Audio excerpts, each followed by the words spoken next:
All right, I have a really good UFO case report to go over from 1966. This is a pretty infamous case from Australia. It's got pictures and all kinds of stuff. It was a pretty big mass sighting.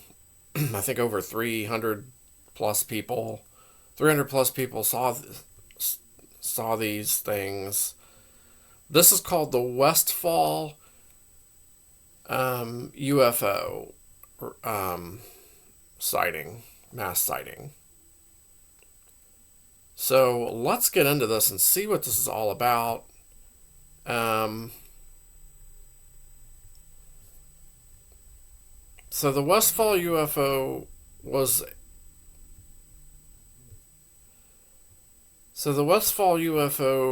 a reported UFO sighting in Australia that occurred on April 6th of 1966 in Melbourne, Victoria. The object was observed by multiple individuals, including students at Westall High School. Specific details vary between accounts, which increases the difficulty of identification. The sighting has been commemorated with documentaries, reunions, and a local UFO playground. Wow. On Wednesday, let's see here. On Wednesday, the 6th of April of 1966, students and a teacher from Westfall High School, now Westfall Secondary College, reported seeing a flying object. So students and a teacher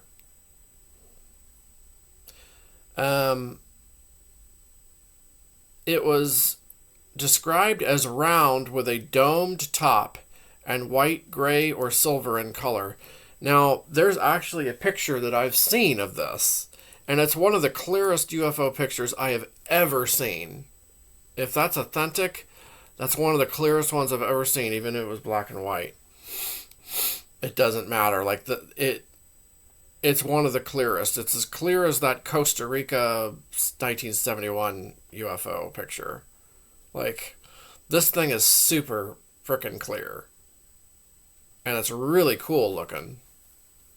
And it's from the side of the craft. And you can see a lot of details on the craft, too. According to the students, the object descended behind a row of trees and into the Grange, an open area south of the school. Some accounts describe the object as being pursued by 5 unidentified aircraft. Sean Matthews was on vacation at the Grange and reported seeing an object with a slight purple hue and about twice the size of a family car. Some witnesses reported seeing the object take off after landing, and some reported seeing it hover rather than land. When students walked to the Grange after the sighting, some reported a landing site, but the details varied between reports. Students described a circle of grass variously burnt, boiled, or pressed down. One student interviewed by a local newspaper described a vague circular area flattened by the wind. Students also reported varying numbers of circles from 1 to 3. On April 9th of 66, the Air Force personnel and UFO enthusiasts visited the field but reported nothing of interest. The landowner burned the field to discourage people from entering the property. Yeah. So, okay.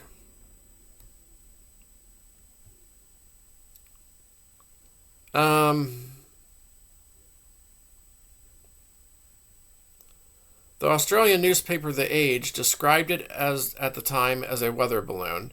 Now, this wasn't no weather balloon once you see the picture. It says object perhaps balloon, an unidentified flying object seen over the Clayton Moorabbin area yesterday morning might have been a weather balloon. So they're not describing it as one. They're saying it might have been. Maybe it was. Hundreds of children and a number of teachers at Westfall School, Clayton, watched the object during morning break. The Weather Bureau released a balloon at Laverton at 8:30 a.m., and the westerly wind blowing at the time could have moved it into the area where the sighting was reported. So, okay. They released a balloon. But you can tell between a weather balloon and like a circular disc shaped crazy looking object. I mean, there's no comparison. A weather balloon is round like a ball. You can tell the difference. The newspaper also said a number of small airplanes circled around it. However, a check later showed that no commercial, private, or RAAF pilots had reported anything unusual in the area. According to Keith Basterfield, a runaway balloon from the Hubble High Altitude Balloon Project used to monitor radiation levels after British nuclear tests at Maralinga is a likely. All right. Let me see here where I was. So, all right. Let me go through this again here. So, according to Keith Besterfield, a runaway balloon from the High Altitude Balloon Project used to monitor radiation levels after British nuclear tests at Maralinga is a likely explanation. Basterfield located documents in the National Archives and former Department of Supply indicating a test balloon launched from Mildura may have been blown off course and came down in Clayton South, in a paddock near Westfall High School, alarming and baffling hundreds of eyewitnesses, including teachers and students. Basterfield said Hubble balloons had a white-silver appearance and featured a parachute and glass tube trailing from the top, which is consistent with witnesses' descriptions of the object. There were also reports after the incident, men in suits cautioned witnesses not to discuss details of the secret government exercise. According to skeptic Brian Dunning, the weather balloon is a likely explanation for the first half of the event. Dunning suggested a nylon target drogue, like a windsock, towed by one plane for the others to chase, and known to be in use by the local RAAF at the time, was at least one very reasonable possibility for the second half. Dunning added, as years have passed, descriptions of what was actually seen have now become diluted with made-up descriptions by an unknown number of students who didn't see anything, and there's no way to know which is which. The documentary Westfall 66 focuses on the sighting. It is based on interviews that UFOologist Shane Ryan conducted with residents. Westfall 66 was incorporated into the National History curriculum as a lesson on critical analysis of popular portrayals of historical events. The Phenomenon, a documentary film directed and co-produced by ufologist James Fox, includes content related to the Westfall UFO case. Okay, so wait though, where's that picture?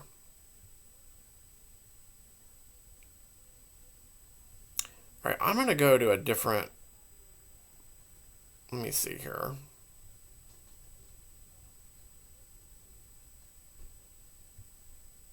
Okay. Is this site here? Let me see. Where is that picture?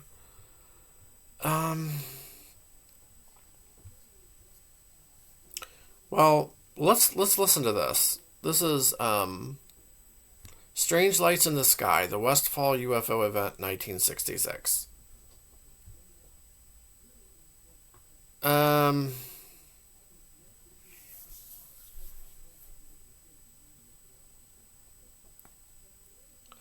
When most of us think of unidentified flying objects, our thoughts turn to faraway places. The World War II Battle of Los Angeles, or the infamous weather balloon that landed in Roswell, New Mexico in 1947. What many Victorians don't know is that we are home to one of the world's most famous UFO events, one with as many as 100 witnesses, many of whom are still telling their stories.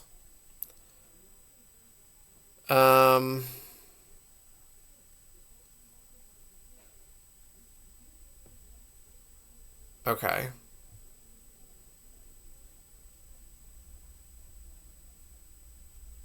So, according to newspapers and reports of the time, on April 6th, 1966, something strange happened at a patch of scrubby, pine-ringed bushland called the Grange in Melbourne's sleepy southeastern suburbs. The Grange is across the way from Westall Secondary School. Then it was called Westfall High then, and backs onto farmland. In the 1960s, it was visited by farmers looking for a place to graze their cattle, and by kids and teens looking for a place to explore. On the 6th of April, it was reportedly the destination of some strange and unusual visitors, unidentified flying objects. Let's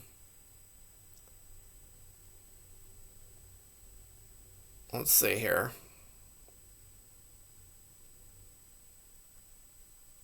So,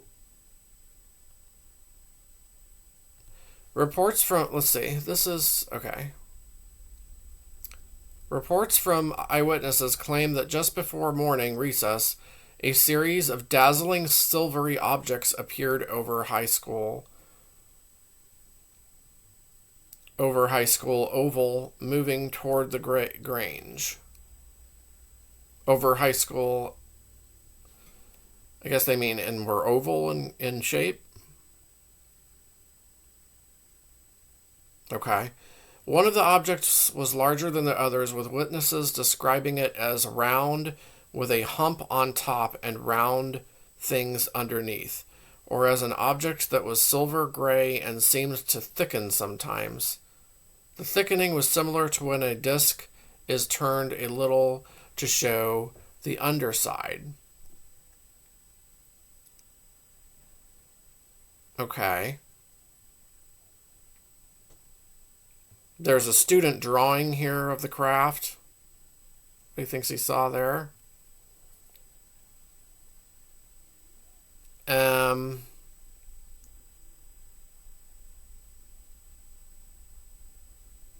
High school science teacher has discounted the theories that the object was a weather balloon, an aircraft, or a flock of birds.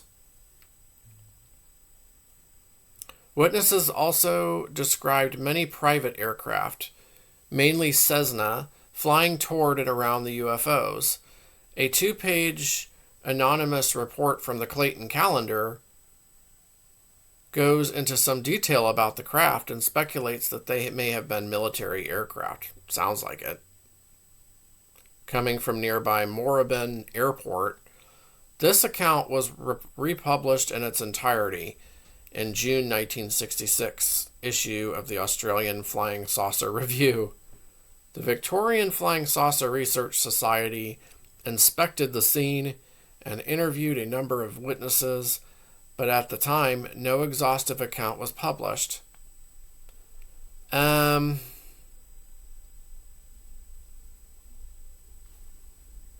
Okay. Really interesting stuff here.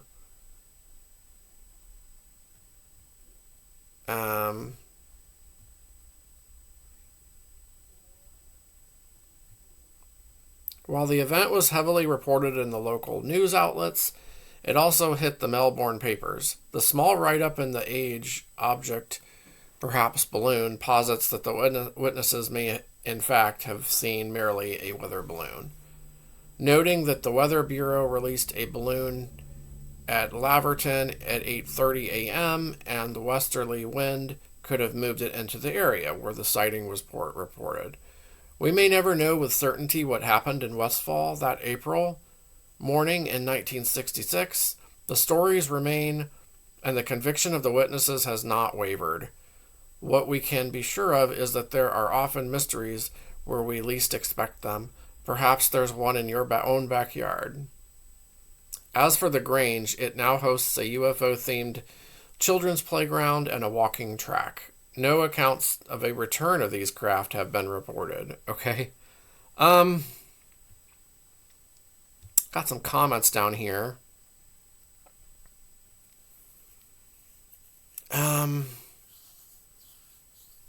This is a very famous UFO case.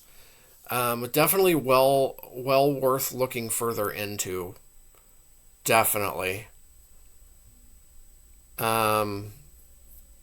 Someone says here there are so many great resources out there about this incident.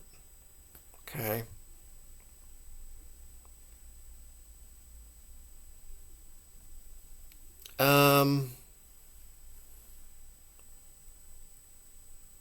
Let's see here.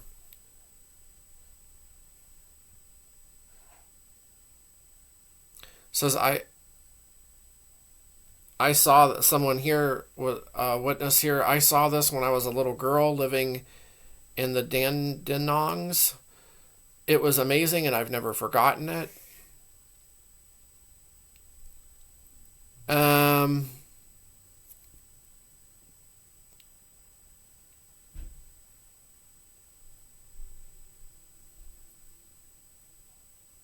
let's see.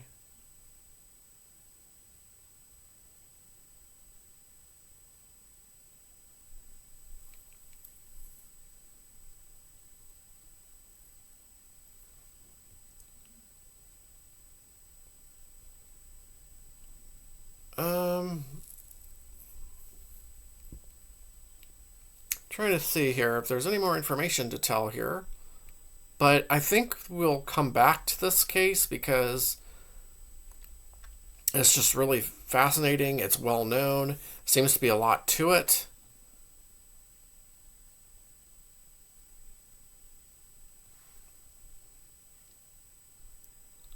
Here's somebody that says, I would like to add that I was a student as well at Westfall High School on the day in question.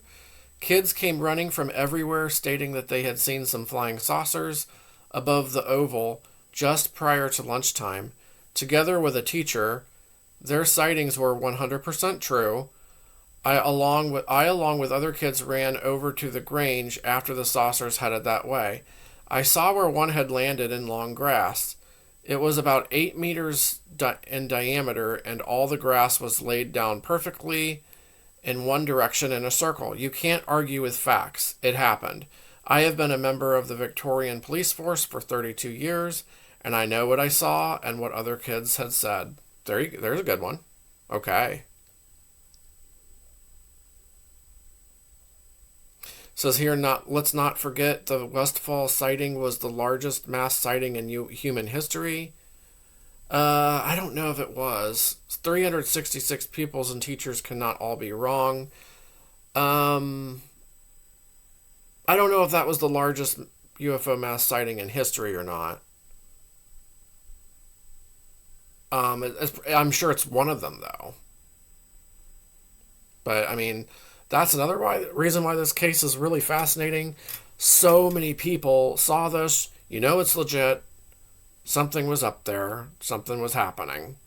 So definitely worth looking further into. See, this is new to me, this case. I found it out just yesterday.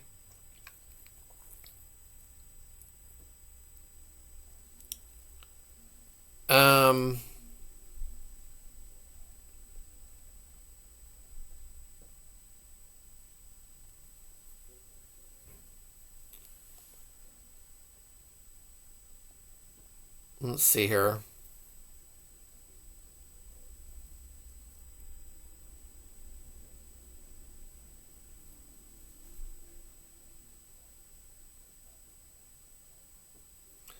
This person, I don't know if this is the same case or not.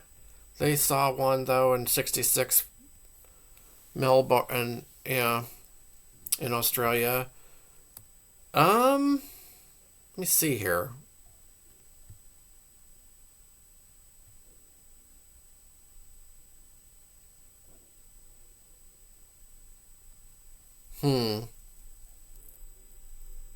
Well, let me find that one picture, because... All right, let's get out of this. So there is a picture here. I'm trying to figure out where this picture came from. So this is definitely the biggest mass UFO sighting from Australia. And keep in mind, this is 1966.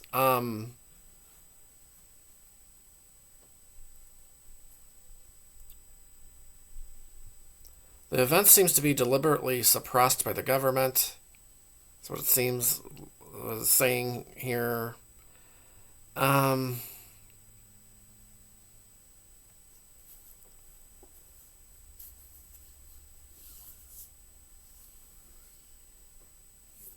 lot of people, a lot of like personal comments are here from people that were there and saw it, saw these things.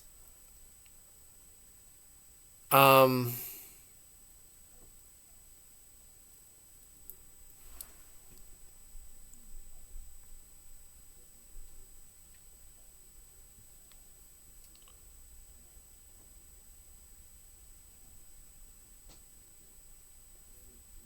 a lot of comments here. Um, oh yeah. And remember, 11 days later in 1966 in Ohio, over here, was the famous Atwater police chase UFO incident. It was chasing a UFO like 86 miles from Ohio to Pennsylvania. Like, what? And, all right. So a lot of really good, interesting mass sighting cases from 66 here that I'm discovering. Like,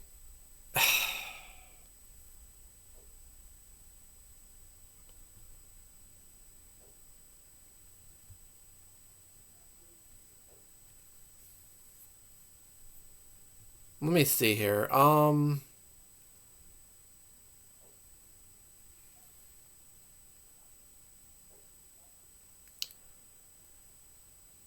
There's a girl named Tanya who got close to the extraterrestrial craft. What?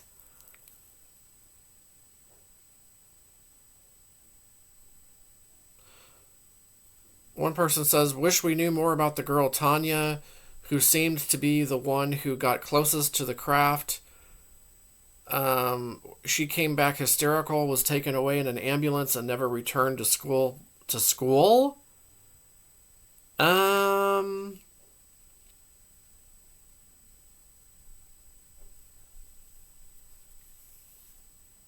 wow, okay.